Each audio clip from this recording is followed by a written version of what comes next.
our world is increasingly interconnected, making it easier for students to participate in education overseas. These programs are widely seen as a way to bridge cultural divides and provide a well-rounded educational experience. Oh, just the location, for sure. The culture got me the most excited. The culture is very different than it is here. I always wanted to go back to my roots. I love food. I thought what type of music, TV shows, their stage work. I've never been before. I heard a lot of good things. I like a lot of Italian cinema. I'd been at Oxford once before, and but only for a day.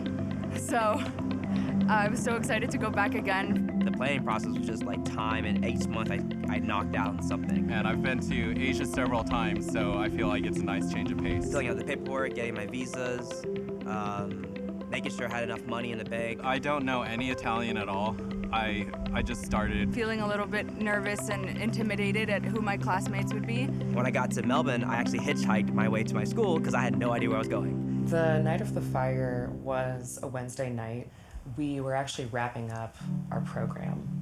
We wouldn't typically be gathering, to go out on a Wednesday night, but everyone sort of had this celebratory mood, and it was another student's apartment. Around about 2 in the morning, all of a sudden, there was a big boom, this huge noise.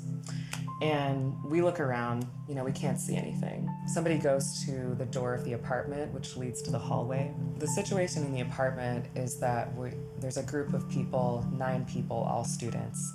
And we'd just been sitting around this table, and to my left, there was a window that was open.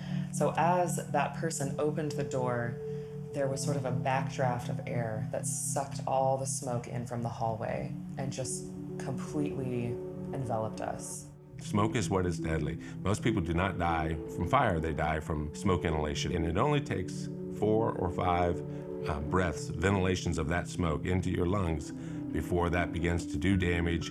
It could put you to sleep. It impairs the ability of your body to exchange oxygen, and that's what's deadly. Like, this is heavy, heavy, thick smoke, and it's jagged in your lungs when you try to breathe it in. I feel my skin just start to burn.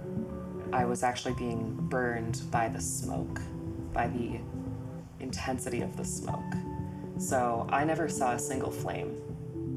We get to the window, and people start putting a leg out and then the other leg, and that was it.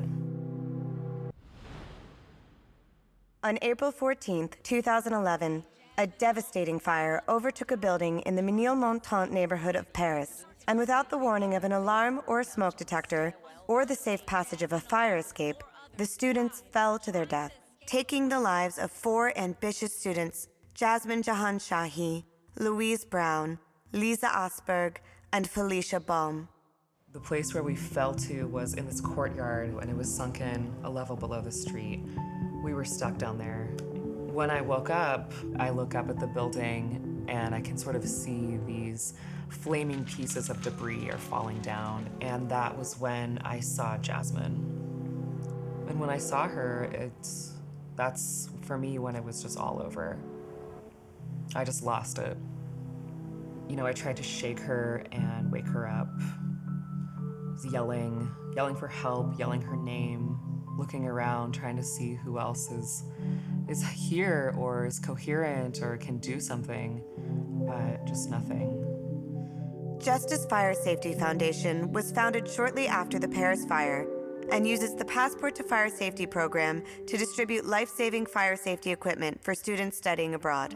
I studied abroad in London about 6 months after the accident in Paris. And the first thing I did was make sure there were smoke detectors. I still ordered a ladder from our online store to make sure we had another escape route if something happened. And then I sort of thought, okay, well, I did my due diligence. I mean, the odds of something happening are so low. But something did happen. 3 months into my time there, in the middle of the night, the smoke alarm went off. I got really frazzled and told everyone we needed to get out, and it didn't matter if it was just a false alarm, we still had to get out. And so we opened the door, and immediately I can see smoke like rising from the bottom. I think we were on like the 5th floor. And I see like if we start running down the stairs now, we'll be able to make it out. We all get outside and a bunch of people start, laughing and saying like, oh my gosh, that was crazy. All I'm thinking of is that this is all it would have taken to save Jasmine's life, is a $20 smoke detector that could have alerted her about the fire and could have helped everyone get out in time. I'm not trying to scare anybody, but I don't want this to happen to anybody else.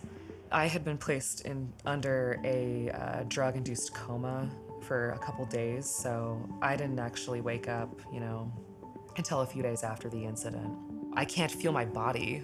I was on morphine for about 6 weeks because of the pain, not being able to fully grasp what I had just been through, and not knowing concretely what had happened to the others, what had happened to Jasmine and the other friends of ours who were there that night. A huge instrumental part of my recovery has been being able to be involved and work with the Justice Foundation. So we decided to take all that good energy and make it into something that helps others down the road. If we can save only one life, our mission is completed. I would encourage students, if they're looking for a place to rent, for housing, for their education, to make sure of a couple of things. A smoke alarm, which is inexpensive but can save your life, is essential. It could wake you up in the middle of the night. Make sure that the room that you're renting has a window large enough for you to escape from, and then make sure that you have a clear path of egress from your sleeping area all the way to the outside.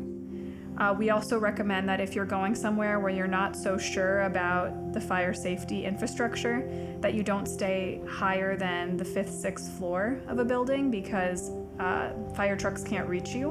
When you think there's a fire, you don't open the door. You feel the door with your hand, and if it's hot to your touch, you don't open it, because that allows the fire to come in much more quickly and gives you a lot less time to get to safety. A lot of the advice that you get as a student when you leave from your university is, it's good advice, but it's not comprehensive.